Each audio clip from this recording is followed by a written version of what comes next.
Mapagpalang araw po sa ating lahat.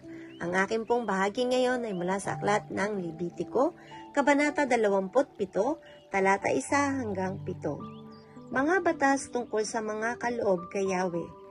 Sinabi pa ni Yahweh kay Moises, sabihin mo sa mga Israelita, kung may mamanata kay Yahweh na maghandog ng tao, iyon ay tutubusin ng ganito.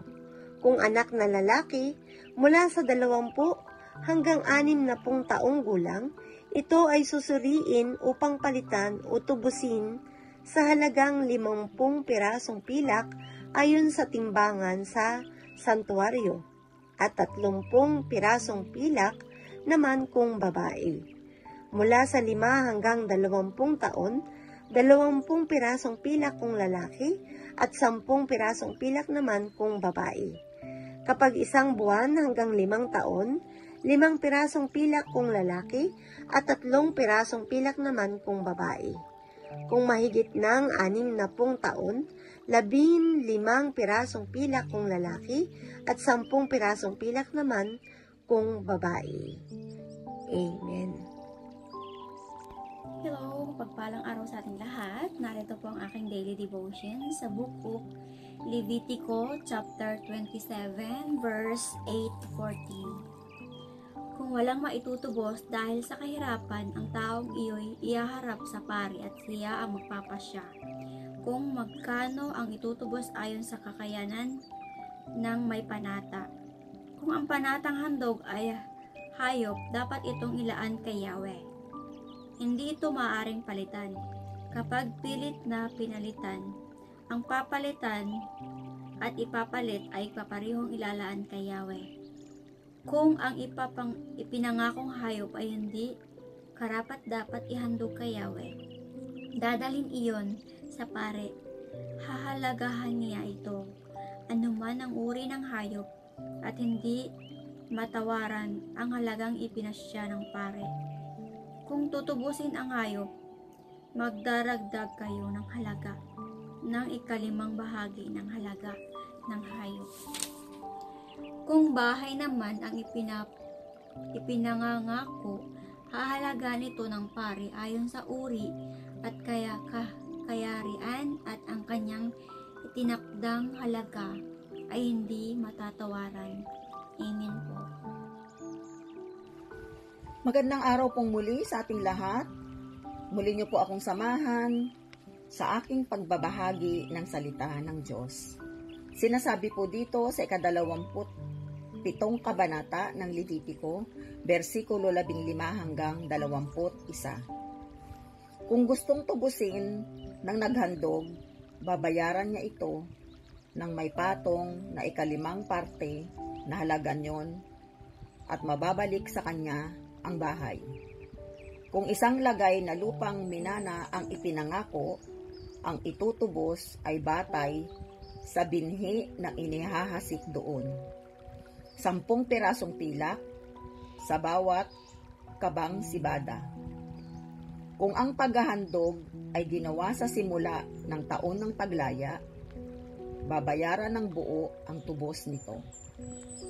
Ngunit kung ginawa matapos ang taon ng paglaya, ang itutubos ay ibabatay sa dami ng taon bago dumating ang susunod na pagdiriwang. Babawasin ang halaga ng nakalipas na taon. Kung ang lupa ay ibig tubusin ng naghandog, babayaran niya ang takdang halaga bukod pa ang patong na 1/5 parte ng halagang iyon. Kung hindi niya ito matubos at sa halip ay ipagbili sa iba, hindi na niya matutubos iyon. Pagdating ng taon ng paglaya, mauuwi sa mga saserdote ang lupang iyon, tulad ng lupaing itinalaga kay Yahweh.